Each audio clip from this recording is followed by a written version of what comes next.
കഷ്ടം അനുഭവിക്കുന്നുവെങ്കിൽ അത് ഞങ്ങളുടെ ആശ്വാസത്തിന്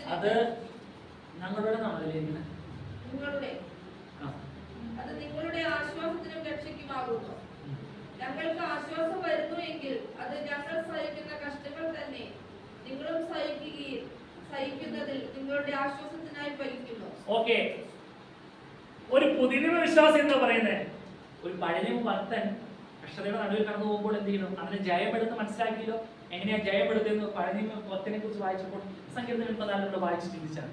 ഒരു പുതിയ വിശ്വാസി പറയുന്നത് എന്താണ്? അതിന്റെ 5ാം വാക്യം, ക്രിസ്തുവിന്റെ കഷ്ടങ്ങൾ ഞങ്ങളിൽ പെരുകുന്നത് പോലെ തന്നെ ക്രിസ്തുവിനാൽ ഞങ്ങളുടെ ആശ്വാസവും പെരുകുന്നു. അപ്പോ ക്രിസ്തുവിലായിരിക്കുന്ന ഒരു ദൈവത്തിൽ എന്തുണ്ടാവുന്ന വചനം പറഞ്ഞേ? കഷ്ടങ്ങൾ പെരുകുന്നു. ഓക്കെ, അപ്പോ നമ്മള് പണ്ട് ഇതിന്റെ അനുഭവത്തിൽ നിന്നെല്ലാം മാറി, പഴയ ആ പാരമ്പര്യത്തിന്റെ അനുഭവത്തിൽ നിന്നെല്ലാം മാറി വിശ്വാസത്തിലേക്ക് കടന്നു വന്ന് ഞാൻ ക്രിസ്തുവിന്റെ പൈതലായി ദൈവത്തിന്റെ മക്കളാണെന്ന് പറയുമ്പോൾ വചനം പറയുന്നത് എന്താണ്? ക്രിസ്തുവിൽ, ആമേൻ, ഹല്ലേലൂയ, വായിച്ചപോലെ ക്രിസ്തുവിന്റെ കഷ്ടങ്ങൾ ഞങ്ങളിൽ പെരുകുന്നത് പോലെ തന്നെ ക്രിസ്തുവിനാൽ ഞങ്ങളുടെ ആശ്വാസവും പെരുകുന്നു.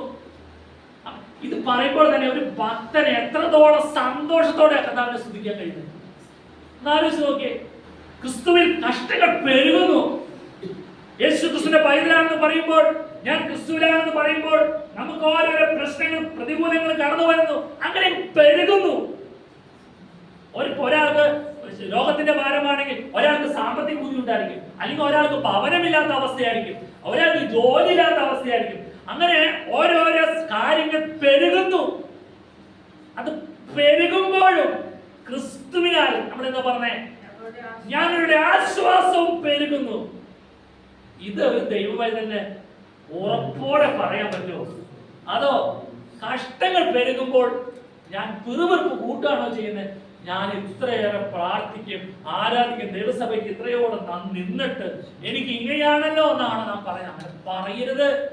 ഒരു ദൈവവേദന നാവിൽ നിന്ന് ഒരിക്കലും പിശാചിന് ജയമെടുക്കുന്ന ഒരു വാക്ക് പറയരുത്. ഈ കഷ്ടങ്ങളങ്ങ് പെരുകുന്തോറും ആമേൻ, ക്രിസ്തുവിനാൽ ഞങ്ങളിൽ ആശ്വാസം പെരുകുന്ന ഒരു നല്ല ദൈവം.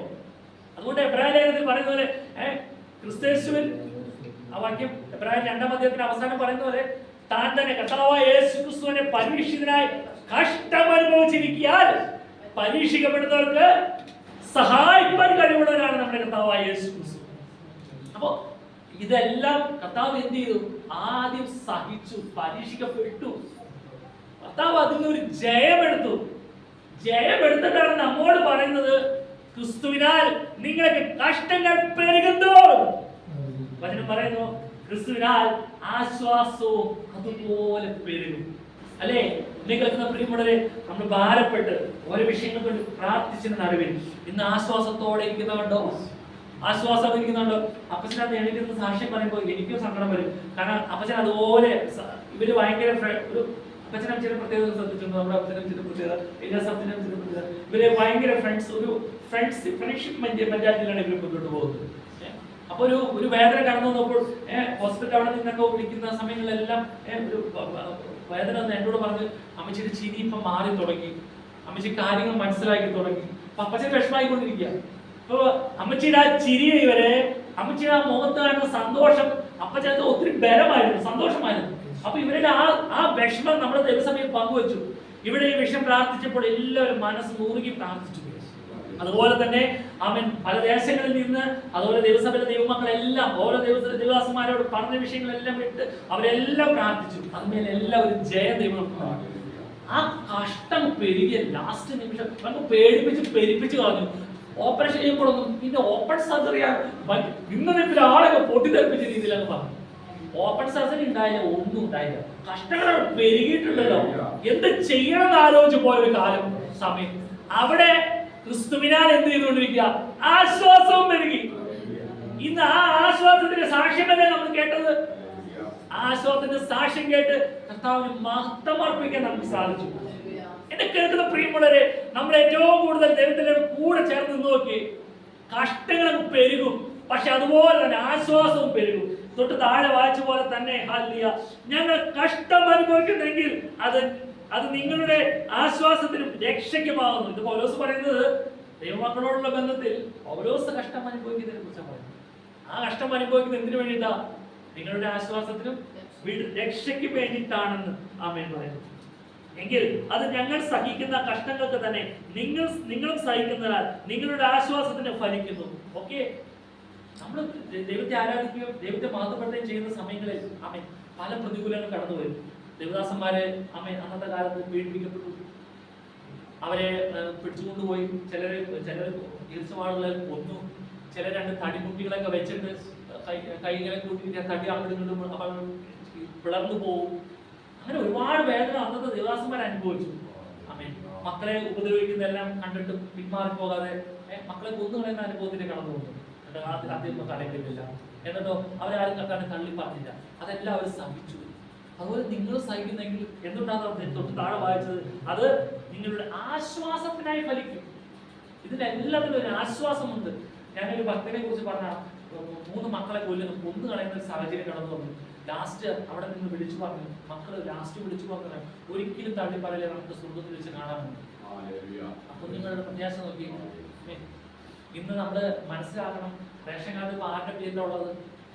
റേഷൻ കാർഡ് അപ്പന്റെ പേരിനൊക്കെ മാറ്റി. പണ്ട് എന്റെ അപ്പച്ചന്റെ ഫോട്ടോ ആയിരുന്നു, ഇന്ന് എന്റെ അപ്പച്ചന്റെ ഫോട്ടോ അല്ല റേഷൻ കാർഡിലുള്ളത്. ഇന്ന് ആരുടെ പേരില ഫോട്ടോ ഇരിക്കണേ? ഇന്ന് അമ്മമാരുടെ പേരിലായി.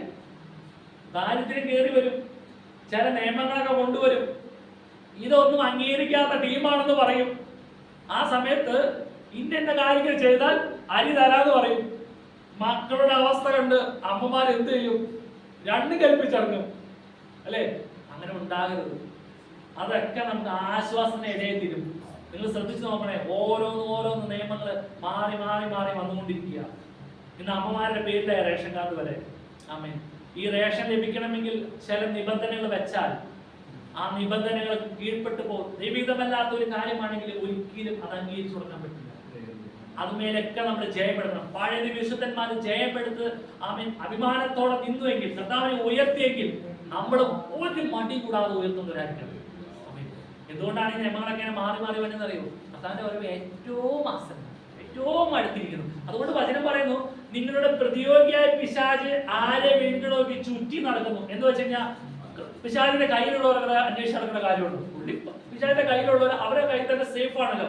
അവന്റെ കയ്യിൽ നിന്ന് രക്ഷപ്പെട്ട് സ്വാതന്ത്ര്യം പ്രാപിച്ച് ക്രിസ്തുവിന്റെ വരവിനെ പ്രത്യാശയോടെ കാത്തു നിൽക്കുന്ന ദൈവമക്കൾ എത്ര പേരുണ്ടോ അവരുടെ നടുവിലേക്ക് ഇറങ്ങി വരുന്നേ, മഹാക്രോധത്തോടെ ഇറങ്ങി വരുന്നേ, എങ്ങനെയെങ്കിലും പിടിക്കണമെന്ന് ഓർത്തിട്ട് കിടന്നത്. നമ്മുടെ ബലഹീനത എന്താണെന്ന് നാം നിരന്തരം പ്രാർത്ഥിച്ച് മനസ്സിലാക്കി അതിനെ ജയമെടുത്തോളണം. നമ്മുടെ ബലഹീനത എന്താണ്? നമ്മുടെ ബലഹീനത എന്നാൽ നമ്മയൊക്കെ നന്നായിട്ട് പിശാചിനറിയാം.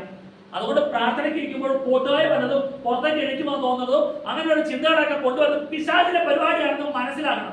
ആവശ്യങ്ങൾ ഉണ്ടാകും, അനാവശ്യങ്ങൾ ഉണ്ടാകും. ആവശ്യം ദൈവത്തിനും അറിയാം, അനാവശ്യം പിശാചിനും അറിയാം. അപ്പൊ അതുകൊണ്ട് സൂക്ഷിക്കുക, വളരെ സൂക്ഷിക്കുക. ഇതിനെല്ലാത്തിനും ഒരു ജയമെടുത്താലുണ്ടല്ലോ, പൗലോസ് പറയുന്ന പോലെ തന്നെ അത് നിങ്ങളുടെ ആശ്വാസത്തിനായി ഫലിക്കും.